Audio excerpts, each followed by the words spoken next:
Ibrani 3:7-9 Ibrani 3:7-9 Jadi, seperti yang dikatakan Roh Kudus, hari ini, jika kamu mendengar suaranya, jangan keraskan hatimu, seperti dalam pemberontakan, di masa pencobaan di padang gurun, di mana ayahmu menguji dan membuktikan aku, dan selama 40 tahun mereka melihat apa yang saya lakukan. Komentar, jangan keraskan hatimu. Untuk beberapa pasal berikutnya penulis akan menggunakan ayat-ayat dari Mazmur 95. Di sini dia mengutip Mazmur 95:7-9. Demikian pula, Rasul Paulus menggambarkan analogi antara Israel yang murtad dan orang Kristen yang murtad dalam 1 Korintus pasal 10, dengan mengatakan, "Karena aku tidak ingin kamu tidak mengetahui, saudara-saudara, bahwa nenek moyang kita semuanya ada di bawah awan dan semuanya melewati laut. Mereka semua dibaptis ke dalam Musa di awan dan di laut. Mereka semua makan makanan rohani yang sama dan minum minuman rohani yang sama, karena mereka minum dari batu karang rohani yang menyertai mereka, dan batu karang itu adalah Kristus.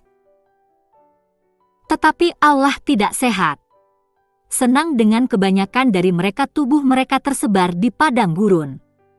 Sekarang hal-hal ini terjadi sebagai contoh untuk menjaga kita dari hati kita pada hal-hal yang jahat seperti yang mereka lakukan. 1 Korintus 10:1-6 Apa artinya mengeraskan hati tetapi tidak mendengarkan Tuhan, baik dengan menolak untuk mempertimbangkan implikasi dari apa yang telah dikatakan, atau hanya dengan menolak untuk mematuhi perintah-perintahnya. Hati yang keras adalah hati yang tidak menerima firman Tuhan. Sementara ada banyak kejadian selama 40 tahun pengembaraan Israel di padang gurun, kejadian spesifik yang disebutkan dalam Mazmur 95 ditemukan dalam Keluaran 17:1-7. Seluruh masyarakat Israel meninggalkan padang gurun Sin, berpindah dari satu tempat ke tempat lain seperti yang Tuhan telah lakukan. Dipesan, mereka berkemah di Rafidim, tetapi tidak ada air untuk diminum orang-orang itu. Kemudian mereka bertengkar dengan Musa dan berkata, "Beri kami air untuk diminum." Musa menjawab, "Mengapa kamu bertengkar denganku? Mengapa Anda menguji Tuhan?" Tetapi orang-orang di sana haus akan air dan menggerutu terhadap Musa.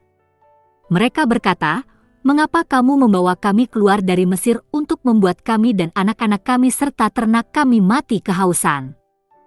Kemudian Musa berseru kepada Tuhan, "Apa yang akan saya lakukan dengan orang-orang ini?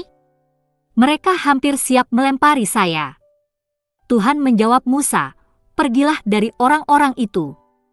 Bawalah beberapa tua-tua Israel bersamamu, dan bawalah tongkat yang kamu gunakan untuk memukul sungai Nil di tanganmu, dan pergilah. Aku akan berada di sana sebelum kamu di dekat batu karang di Horeb. Pukul batu itu, dan air akan keluar darinya untuk diminum orang."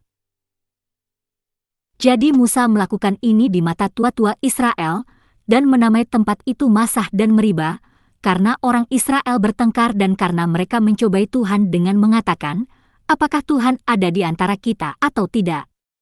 Orang Kristen dapat menemukan diri mereka banyak dalam situasi yang sama di mana, di tengah berjalan sesuai dengan kehendak Tuhan, mereka dihadapkan pada tantangan yang menguji iman mereka. Seseorang dapat kehabisan sumber daya atau sejenisnya, dan kemudian menggerutu terhadap Tuhan atau kepemimpinan. Bukannya meminta sumber daya adalah dosa. Faktanya, ketika kita membutuhkan, Tuhan ingin kita berdoa untuk apa yang kita butuhkan. Tetapi bersungut-sungut, mengeluh, itu berdosa karena menunjukkan kurangnya iman kepada Tuhan. Yesus berkata, orang yang menerima benih yang jatuh di tempat yang berbatu-batu adalah orang yang mendengar firman itu dan langsung menerimanya dengan gembira. Tetapi karena tidak berakar, itu tidak berlangsung lama. Ketika kesusahan atau penganiayaan datang karena firman, ia cepat jatuh. Matius 13:20-21 Iman yang menyelamatkan adalah iman yang tetap percaya kepada Tuhan dalam keadaan apapun.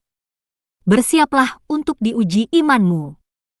Karena Tuhan pasti akan membawamu melewati keadaan yang menantang.